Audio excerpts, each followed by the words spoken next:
This podcast focuses on sharing experiences within the FFA, allowing members to connect and build bonds. Today's episode is Planting the Seed, Your FFA Stories. Let's meet your hosts. I will start. My name is Ruben Canchola, and I'm your chapter president. Hi everyone, my name is Montserrat Garcia, but a lot of you guys might know me as Mon, and I'm your chapter treasurer. Hey you guys, my name is Esteban Iniguez, and I'm an Ag Leadership student. Hey guys, my name is Gerardo Martinez, and I'm also an Ag Leadership student.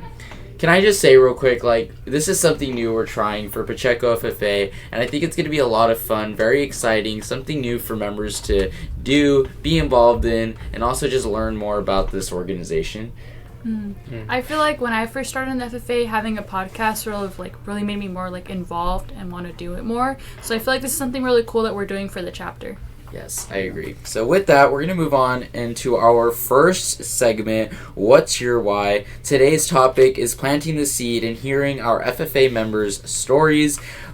Our first segment is What's Your Why? In this segment, we will ask members why they are in FFA. So Esteban, your sister was a dear friend of mine, and she was in FFA, but I'm sure that wasn't the only reason you got involved. What's your reason for being in FFA? My reason for being in the FFA wasn't only my sister, but it was meeting the people along the way. There are some great people in the FFA, and it truly shows my first year. For example, I met some of my best friends in the FFA, like Mon. You know what, Esteban? Thank you so much for saying that. I've definitely gotten really close to you ever since we first started in FFA, and you're definitely one of my dearest friends. I gotta say, my favorite thing about the FFA has always been the van rides. I remember my freshman year at a BIG contest when Andrea flew across the van, and that's definitely one of my favorite memories of all time. Yeah, mine as well. Can I say, that's a crazy favorite memory to have. It wasn't something that happened to you, but I think it also shows, in the moment, you just appreciate those kinds of things that happen in the vans, because what happens in the van stays in the van. Even though that was 3 years ago, I still look back on it and I still laugh because it literally happens in slow-mo. This is so why funny. we wear our seatbelts. Yes. Yeah, don't be like Andrea. You're so right, Mon. The van rides, they're really something, but my favorite part, obviously, the van rides are good, but getting up early, 4 in the morning, just to ride in the vans with everyone, is definitely one of my favorite things. I always take my snacks, my blankets, my big orange duck. It's always a great time, and especially the free foods the contests provide. Oh, that's definitely my favorite part. I gotta agree with you, Gerardo. All right. Well, I think these are all such great reasons to be involved in the FFA. My favorite thing about joining FFA has been public speaking and leadership roles. There's something so grand about being able to inspire and motivate others and giving back to the FFA as a leader. So cool listening to this segment, What's Your Why? We have so much more to talk about, so we're going to move on. Mon, you want to take it over? Sure. Alright, so for our next segment, we have CDE and LDE kickoff. This is all about how you pregame before your CDEs or your LDEs. Gerardo, I know you love to compete. Basically, at every contest, I always see you there, so you gotta tell me, what do you do to pregame? I'm gonna let you in on a little trade secret, okay? I don't tell this to everyone. The night before a contest, I lock in. I review every single exam, everything I need to study, and I just take a shower, think about it, and, it all just flows to me, bowl for bowl, bar for bar. And on the exam, I just remember active recall. After that is the big thing that everyone always seems to struggle on, reasons. And this is my thing, what I do, but many people told me this is a very bad strategy. I am one of those people, by the way. Yes. Yeah, I don't know how to feel about that strategy, Gerardo. I don't practice reasons at all. Oh, no. I am the first person in that reasons room, and I don't practice at all. Tomato. Tomato. So what I do, let me elaborate on that, right? I have a really good memory, so I judge really accurately, and for my reasons, I tend to overthink a lot. So what helps me, I don't practice at all. I get in that line, I just daydream about food, video games, my favorite FFA memories. And when I go in that room, I'm like, oh yeah, I need to do some reasons. Like that. The best reasons come to mind. I don't practice, and I end up getting 50s. You know? That's a way to do it. I wish I had that talent. I literally forget everything as soon as I get out of the judging room. Like, I have to practice it at every second to remember it. I'm pretty good at, like, memorizing what the class looked like. I feel like that's why I can do pretty well, but, like, sometimes putting a set of reasons together is really hard for me. Yeah, I've always been better at the test. Yes. I've really never understood the reasons. I agree. Gerardo, that's a very interesting ritual. I do cotton too, and I do not do a ritual like that. A night before the contest, I do not do anything special. I just study and then go to sleep. I don't worry about it. I just go. But right when I get into the judging room, I roll my hand over my jacket pocket where all my pens are, and it's just giving me a sense of good luck. It's like, you can do this, you got this, and I'm ready to go in. And then I try to not get lower than a 40. I mean, most people don't really. Yeah, I don't think anyone wants to. Yeah, I don't like mean, I've lower seen than some pretty bad scores. No, this past contest that we had at Corcoran, it was just horrible. Oh, yeah. Those judges felt like they were impossible, so... Not a single 50 the entire Yeah, not contest. a single 50 the entire contest, which is very rare. But, yeah, rough contest. So with that, honestly, like for me, my pregame CDELD ritual is that I have to compete with pennies in my shoe. But these just aren't just like any random pennies. These pennies are pennies that I find on the ground, heads up, that I collect. You know, they're good luck pennies, and I compete with them in my shoe because I just feel like it gives me good luck. It gives me some reassurance that I will do good. And lo and behold, I've done pretty well while competing with pennies in my shoe.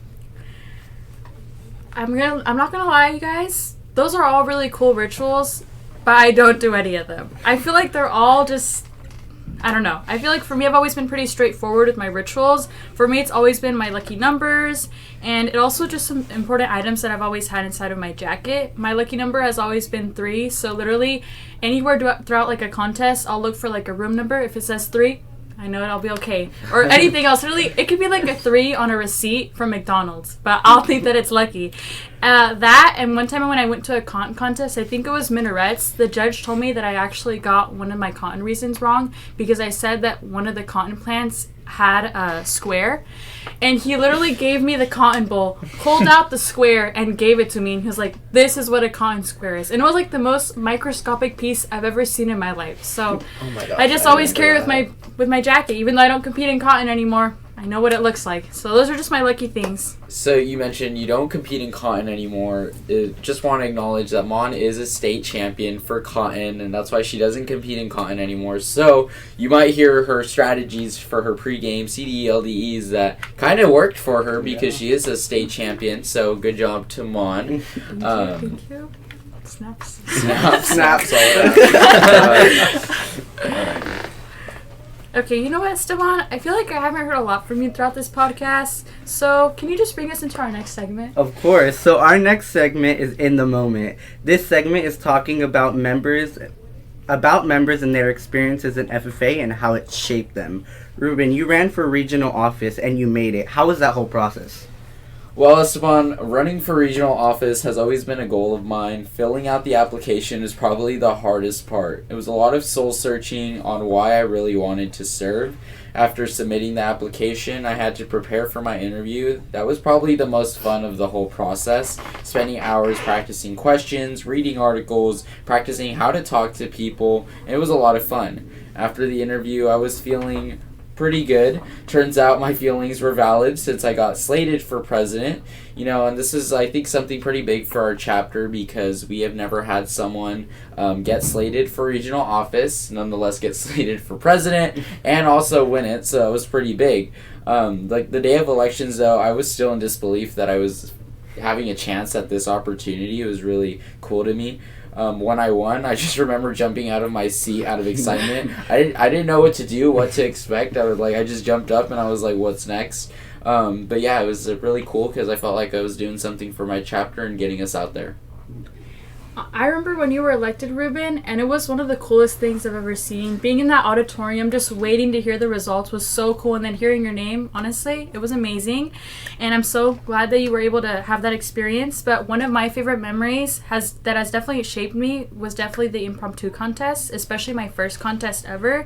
I remember feeling super nervous. It was my sophomore year. The only other competition that I've ever competed in that was an LDE was Creed. So I was pretty nervous, and I just remember just feeling super excited too, and getting out of that judging room and just feeling like overwhelmed because I really did enjoy competing. And it wasn't just about placing at that contest, but just the new people and just trying something new. It's always the little moments that make FFA great. You know, I totally agree with you, Mon. It's all these tiny moments that are the best parts of FFA. That's what I always say. You know, for me, one of my favorite memories of all time has got to be El Diamante. That was our first con contest, my first con contest ever. Back in the day, back in 2023, I was barely getting my feet wet. You know, I was stomping in the puddles. Not stomping, you know, but you get the gist, you know. He was dipping. Yeah, I was getting my toes wet. Anyways, Coach Freeman, she saw I had potential. She saw me as a hidden gem. She drafted you. Yup. She drafted you. So, anyways, I was in her ad chem class, and then what's the word? Oh, I didn't do anything. She just said, "Oh, you're my flex now. Oh. You're doing cotton." Wow. So, after that, I started, you know, getting the gist of it, started judging, started doing my exams, right? And apparently, I was good enough for A team on my first year, and the first ever contest I went to, I got a sub award, which was 5th place in Lint. Sorry, bowls. Can't forget that. And I'm like, yo, even if it's not top 5 individuals, I'll still take it for a sub award in my first ever contest on A team. I had a good career. Very cool. Yeah, Freeman did the almost the exact same thing to me. But you also never forget your first contest, and you never forget the first time you get your feet wet. That reminds me of the first time showing. I was launched into the show ring, didn't know what I was doing at all. The judge was just staring at me. I was not feeling good at all, and just the judge saw something in me and pulled me in. I didn't know what he saw in me, but I made it to the next round. Being pulled to the next round was the best feeling ever in my first year. It gave me the confidence to keep showing, and I just really love showing the GOAT I do every year.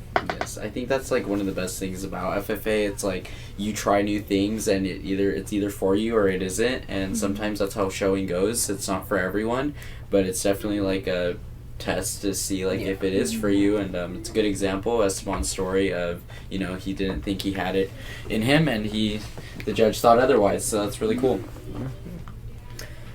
You know, this brings us on to our next segment. We've talked about our memories and everything else, but there has to be balance in the world, you know? So, Mon, I know you failed a lot.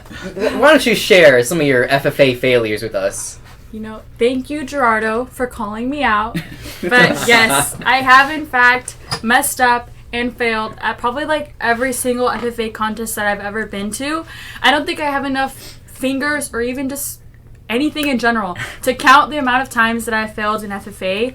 But I think my favorite memory is also from freshman year at BIG State Finals. So we had just finished competing, we were outside of the room, and we were exploring a mini festival that was being held by Fresno State, when all of a sudden, Hopper messages us and she's telling us, if you want ice cream, you guys better come to the van right now. So obviously, we want ice cream, we want to feel, you know, great getting that ice cream before awards, and we're all running. So it's me, Andrea, Samuel, and Ruby, and we're all running. When all of a sudden there's this light pole that's in front of us. And I don't know if you guys have ever done this with your friends, but you always tell each other, don't split the pole.